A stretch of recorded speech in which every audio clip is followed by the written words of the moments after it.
Alright, so here's Spacemen that were in production back in November. Unfinished over here. This group over here, these four are more or less finished.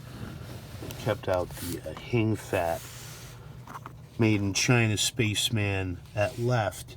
He was the very first one that I did during an artist group meeting in 2019. I was using a paint pen, or a couple of leftover paint pens, and then next to him is the last one I remember working on, which is a Britain's Alien Force alien who's missing his base. He also just got bent up. He can't stand right.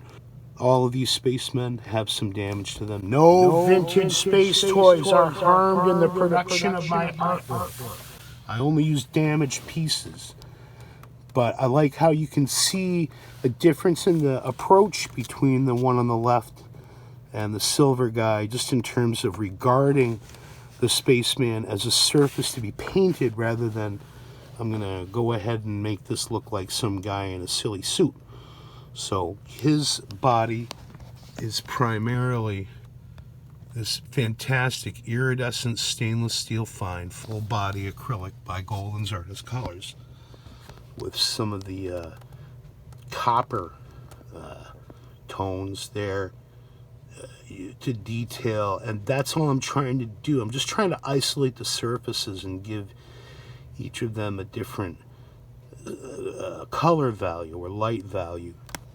His nose is a little dab of the micaceous iron oxide. Maybe you can see it glittering there. I can. Premier Spaceboy here is missing his hose head feature, and his face was also cracked up. So what I did was I made him into one of those energy beings encased in a membrane sac, sort of spilling out on his face. Maybe that's what he looks like inside the membrane sac there on his face. It would just spill out all over the place. And I think he needs another layer of glass bead gel on his face, and there's some minor detailing to be corrected.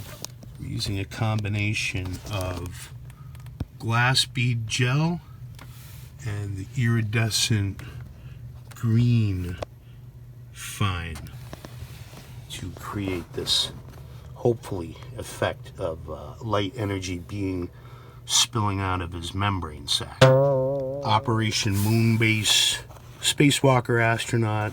He'd been bent over and just can't stand upright unless you've got him stuck to the surface somehow. We're using just the pure orange on his natural gray surface with no primer underneath it for that dull orangey look. The helmet is the iridescent copper light fine fluid that I like to use, and the terrain that he's trying to I'm trying to think of it as like a mass, another energy mass he's trying to keep from getting sucked into. That again is the glass bead gel with varying layers of interference blue fine to hopefully create a morass of space goo. Some of it's even stuck to his boot. Not quite there yet with him, but we want to keep it minimal, plain, and hopefully kind of eerie. Milton Bradley game token astronaut, and I tried to paint him to look like a Major Matt Mason figure. Here is his space terrain is a combination of the crackle paste, glass bead gel, probably some clear tar gel, and some staining using the iridescent blue, some iridescent green, and the marvelous micaceous iron oxide. And we broke out just sort of a basic canary yellow to simulate that yellow Major Matt Mason visor on the Major Matt Mason helmet. This group here, sort of in an intermediary stage, was a Space Barbie. I hate the silver. I don't know what I'm going to do to make her face right. A couple of cleanups on the MPC Spaceman. There's one of them little copies from the bag of bootleg Rantoy Spaceman figures. Empire Plastic Steampunk Spaceman, missing the gasket on his top knot there from his steampunk design. Marx 60mm Apollo astronauts. I think I have like 4 others of the scoop bag guy, so he's actually not damaged. This guy had some plastic burned to him, and his moon surface is coming along nicely there with the crackle paste and some micaceous iron oxide and what's a heavy body gel to just sort of keep it all adhered. That right there is just a layer of the micaceous iron oxide, and I don't like it. We're going to change that pronto, amigo. And again, just to underscore that acrylics are not the right material to use for this. You can see the chip missing there on the Timmy Toys Galaxy Laser Team guy's knee, and it's even worse on this astronaut's back. It's just the wrong acrylics or plastics on plastics. It's going to slip right off the first chance it gets, and that includes no matter how much you spray them. So we'll have to touch these up. And they're not being, presented as toy forms that people are going to be playing with. They're going to be, glued into a box or something like that, or fastened in some way that they won't be handled. 2 copies of Matchbox Adventure 2000 figures. I like their terrains. I don't like the rest of them.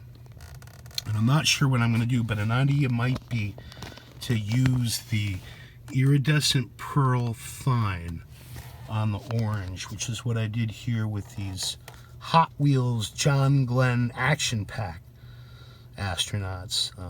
That's just the pure orange with the iridescent pearl fine over it on the left. I think that's actually kind of a nice effect for him there. Base is coming along nicely. It's still missing a little something, and I want to tighten up the neatness around the base of his helmet a bit. And there's another one. I want to see one in blue. My buddy Gary, he sells under the name Scofile. On eBay, you can get a dozen of them from him for $20, which is essentially what I did a few years back. And these are other figures that I've selected here to paint. Another space tube, a space monkey. This was something that a friend had collaged onto a painting, and it broke off. A little demented alien baby. There's a zip tie bag, zipper piece. Be a little equipment box or a prosthetic for the hand of someone whose hand is busted off. And there's a nice Marx Air Force figure in metallic soft blue plastic. His what would that be? His right leg is broken at the heel. And it started to put some micaceous iron oxide on his base just as a test to see if it adheres any better to that surface than it would on the surface of the Marx Astronaut. And speaking of Marx Astronauts, there's one. He won't even stand upright on with a gob of putty on his ring hander.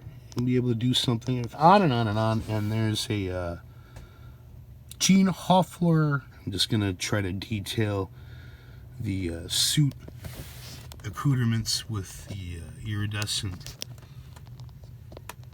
silver fine fluid that I like to use, and maybe the stainless steel full body as well. And then here's 2 vehicles that when I finally I have to retrain my hand how to make all these little marks again. Spaceship. It's got a split on the back. And then there's a Major Matt Mason Recanojet with it's missing its antenna fixture from the top, and I figure it'd be okay to maybe see that with a silver body. And next up, we'll look at some of the other sized figures I've been working on. Miles and miles and miles